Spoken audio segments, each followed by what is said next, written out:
السلام علیکم ورحمۃ اللہ وبرکاتہ۔ سیرت سیدنا حضرت ابوبکر صدیق رضی اللہ تعالیٰ عنہ۔ حضرت ابوبکر صدیق رضی اللہ تعالیٰ عنہ وہ عظیم ہستی ہیں جنہیں اللہ تعالیٰ نے رسول اکرم صلی اللہ علیہ وآلہ وسلم کے بعد امت مسلمہ میں سب سے بلند مقام عطا فرمایا۔ آپ رضی اللہ تعالیٰ عنہ اسلام قبول کرنے والے پہلے بالغ مرد، رسول اللہ صلی اللہ علیہ وآلہ وسلم کے سب سے قریبی ساتھی، غار ثور کے رفیق، خلفائے اول اور عشرہ مبشرہ میں شامل تھے۔ آپ کی پوری زندگی اسلام، اخلاص، قربانی اور وفاداری کا ایک روشن نمونہ ہے۔ حضرت ابوبکر صدیق رضی اللہ تعالی عنہ کا اصل نام عبداللہ بن عثمان تھا، جبکہ آپ رضی اللہ تعالی عنہ کے والد کا نام عثمان بن عامر ابو قافہ، والدہ کا نام سلمہ بنت صخر تھا۔ آپ کا تعلق قریش کے معزز قبیلے بنو تیم سے تھا۔ آپ عام الفیل کے تقریباً 2.5 سال بعد مکہ مکرمہ میں پیدا ہوئے۔ نسب کے اعتبار سے آپ کا سلسلہ رسول اللہ صلی اللہ علیہ وآلہ وسلم کے نسب سے چھٹی پشت میں جا کر مل جاتا ہے۔ اسلام سے پہلے بھی حضرت ابوبکر صدیق رضی اللہ تعالی عنہ اپنی سچائی، امانت اور حسن اخلاق کی وجہ سے مشہور تھے۔ آپ رضی اللہ تعالی عنہ نے کبھی شراب نہیں پی اور نہ ہی بتوں کی عبادت کی۔ عرب کے لوگ اپنے نسب اور تاریخ کے معاملات میں آپ سے مشورہ لیا کرتے تھے، کیونکہ آپ قریش کے نسب ناموں کے بڑے ماہر تھے۔ جب حضرت محمد صلی اللہ علیہ وآلہ وسلم پر وحی نازل ہوئی اور آپ صلی اللہ علیہ وآلہ وسلم نے دعوت اسلام کا آغاز فرمایا تو حضرت ابوبکر صدیق رضی اللہ تعالی عنہ نے بغیر کسی ہچکچاہٹ کے اسلام قبول کر لیا۔ حضرت ابوبکر صدیق رضی اللہ تعالی عنہ کے اسلام قبول کرنے کی سب سے بڑی وجہ یہ تھی کہ وہ رسول اللہ صلی اللہ علیہ وآلہ وسلم کے اخلاق، سچائی اور امانت کو اچھی طرح جانتے تھے۔ رسول اللہ صلی اللہ علیہ وآلہ وسلم نے فرمایا، میں نے جس شخص کو بھی اسلام کی دعوت دی اس نے کچھ نہ کچھ تردد کیا سوائے ابوبکر کے۔ اسلام قبول کرنے کے بعد آپ رضی اللہ تعالی عنہ نے تبلیغ اسلام کا کام شروع کیا۔ آپ کی دعوت پر کئی عظیم صحابہ مسلمان ہوئے۔ ان میں شامل ہیں حضرت عثمان بن عفان، حضرت طلحہ بن عبیدہ، حضرت زبیر بن عوام، حضرت سعد بن ابی وقاص اور حضرت عبد الرحمن بن عوف رضی اللہ تعالیٰ عنہ۔ یہ تمام حضرات بعد میں اسلام کے بڑے ستون ثابت ہوئے۔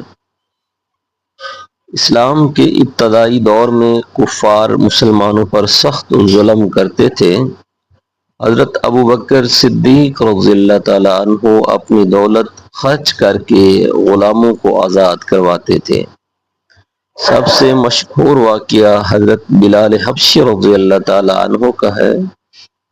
جب امیہ بن خلف حضرت بلال کو تپتی ریت پر لٹا کر اذیت دیتا تھا تو حضرت ابوبکر صدیق رضی اللہ تعالیٰ عنہ نے انہیں خرید کر آزاد کر دیا۔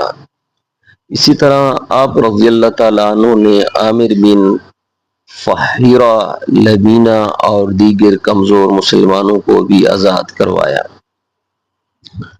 جب واقعہ معراج پیش آیا تو کفار نے مسلمانوں کے ایمان کو متزلزل کرنے کی کوشش کی۔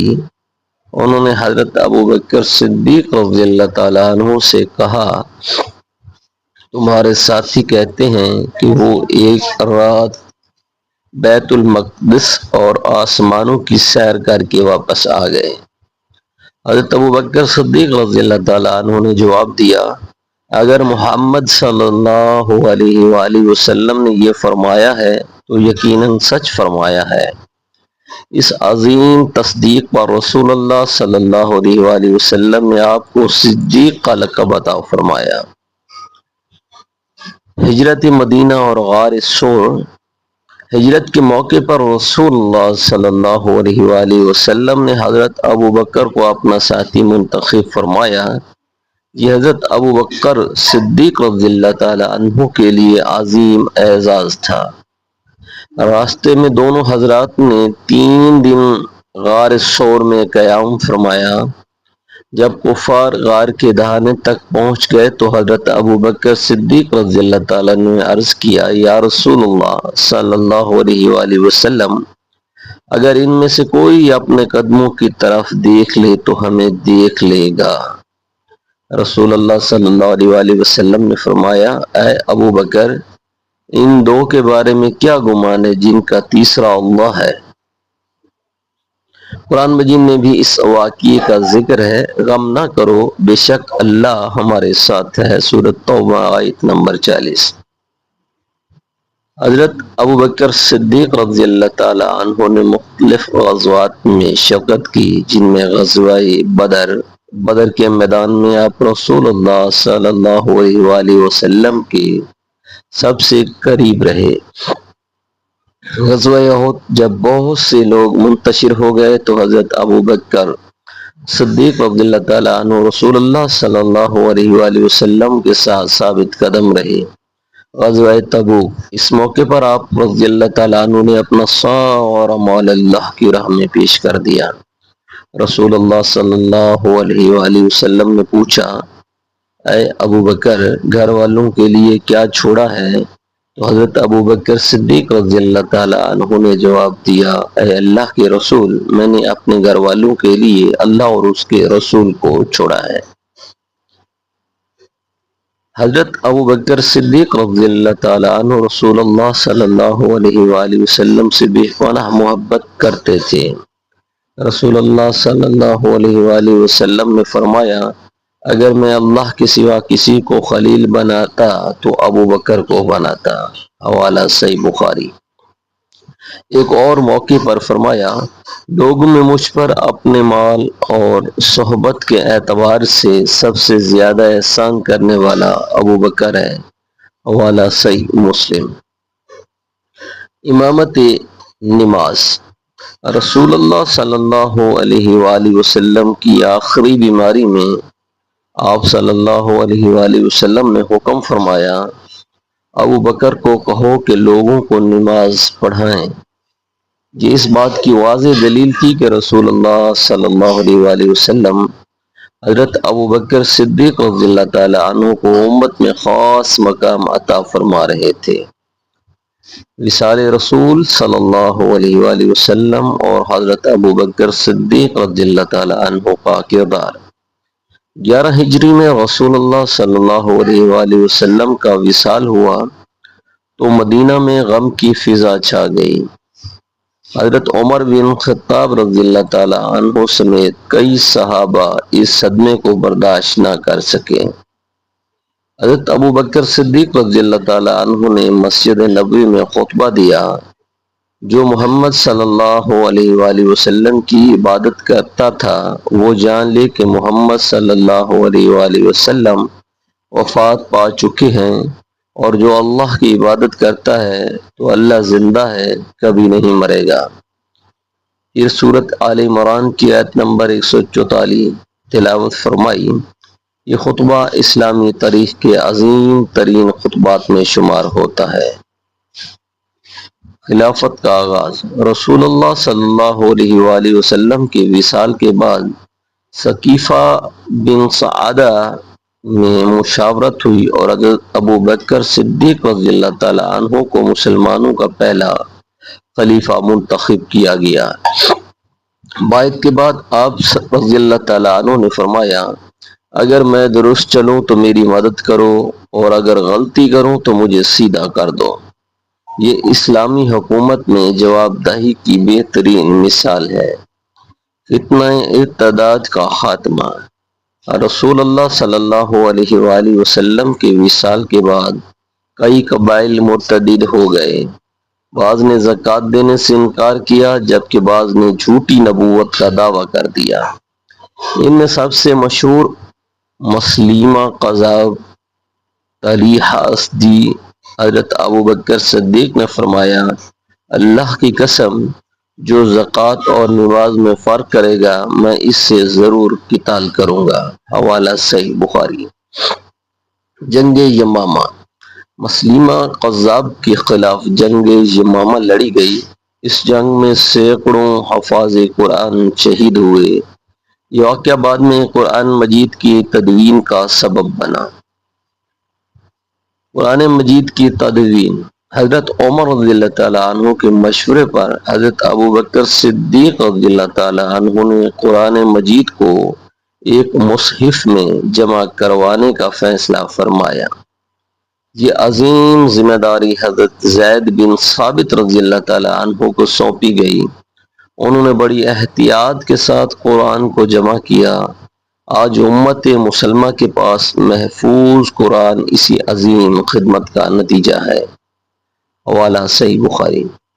فتوحات کا آغاز، حضرت ابوبکر صدیق رضی اللہ تعالیٰ عنہ کے دور میں عراق اور شام کی فتوحات کا آغاز ہوا۔